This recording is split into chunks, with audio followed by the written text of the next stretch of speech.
Bonjour et bienvenue dans les carnets de la culture. Aujourd'hui, nous allons parler de Katsushika Hokusai. Né en 1760, décédé en 1849, il est l'un des artistes japonais les plus vénérés de tous les temps. Sa renommée mondiale repose principalement sur son chef-d'œuvre, la Grande Vague de Kanagawa.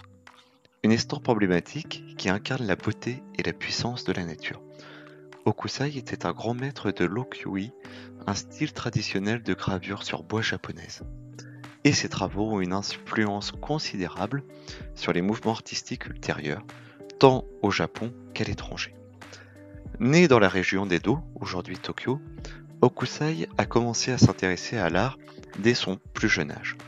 Il a étudié auprès de plusieurs maîtres de l'époque et a rapidement développé son propre style distinctif. Sa passion pour la nature et son exploration constante de nouveaux sujets ont conduit à la création d'une multitude d'œuvres d'art variées, en allant des paysages pittoresques aux portraits, aux scènes mythologiques. La Grande Vague de Kanagawa est l'œuvre la plus célèbre de Hokusai et représente une vague immense qui se dresse au-dessus d'une mer agitée avec le mont Fuji en arrière-plan. La composition audacieuse et dynamique de l'estampe, combinée à plusieurs utilisations habiles des lignes et des couleurs, crée une tension visuelle captivante. Cette image emblématique est devenue un symbole de l'art japonais et continue d'inspirer les artistes et les amateurs d'art du monde entier. La série d'estampes intitulée 36 vues du mont Fuji est une contribution majeure de Hokusai à l'art japonais.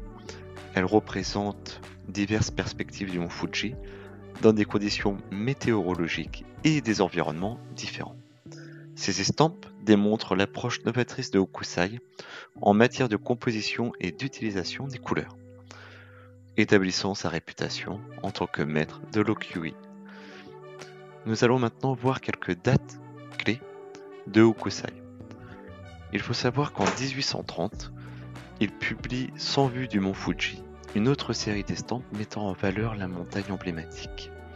En 1839, il change son nom en Litsu et commence à explorer d'autres formes artistiques, y compris la peinture à l'encre et la calligraphie. Décédé en 1849 à l'âge de 88 ans, il laisse derrière lui un héritage artistique durable et influent.